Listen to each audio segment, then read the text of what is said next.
Love ஸ்டோரியை கேட்கணும்னு சொல்லி நிறைய பேர் என்கிட்ட கேட்டிருந்தாங்க. உன் லவ் ஸ்டோரி நீயே சொல்ல. 12th படிச்சிட்டு இருந்தேன். அந்த பொண்ணு 8th படிச்சிட்டு இருந்துச்சு.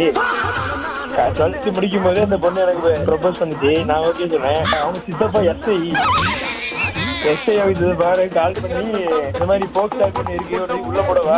என்னன்னு இருக்குடா போக்ஸ் ஆக்ட்? அது ஒரு பெரிய பிரச்சனையாகி அப்படியே அந்த பொண்ணு முடிஞ்சு. இன்னைக்கு அந்த பொண்ணுக்கு பர்த்டே. அந்த பொண்ணு இப்பதான்டா பெர்த்தா இருக்குது. அதுக்கு அந்த பொண்ணு சரி இன்னொரு நாள் கால் பண்ணி என்னதான் நினைச்சுக்கிட்டு இருக்கியான்னு கேட்டுச்சு. நான் அதுக்கப்புறம் வேற ஒரு லவ் கமிட் ஆயிட்டேன்.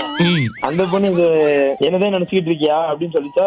நான் ஆமான்னு சொன்னேன். என்னெல்லாம் நினைச்சுக்கிட்டு இருக்காத, நான் கடைசி வரைக்கும் எல்லாம் இருக்க மாட்டேன், பிரேக்கப் பண்ணிட்டு பேரு அப்படிங்குது. கேட்டா சொல்லுது, நான் அப்ப இருந்த மெச்சூரிட்டி வேற, இப்ப இருந்த மெச்சூரிட்டி வேறன்னு. என்ன வயசு இப்போ? இப்ப எத்தனை படிக்குது?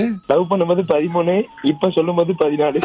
நீ பாரதியார் காலத்துல பிறந்திருந்தேன்னு வச்சுக்கோயேன், இதெல்லாம் பரவாயில்ல. இந்த காலத்துல பாரதியார் இருந்திருந்தாருன்னா அவரே பழுப்பு எடுத்து உன்னை பறக்க விட்டுருப்பாரு. அது என்னெல்லாம் சொல்லு லவ் பண்ணும்போது? எல்லாமே பேசிருக்கேன். A to Z.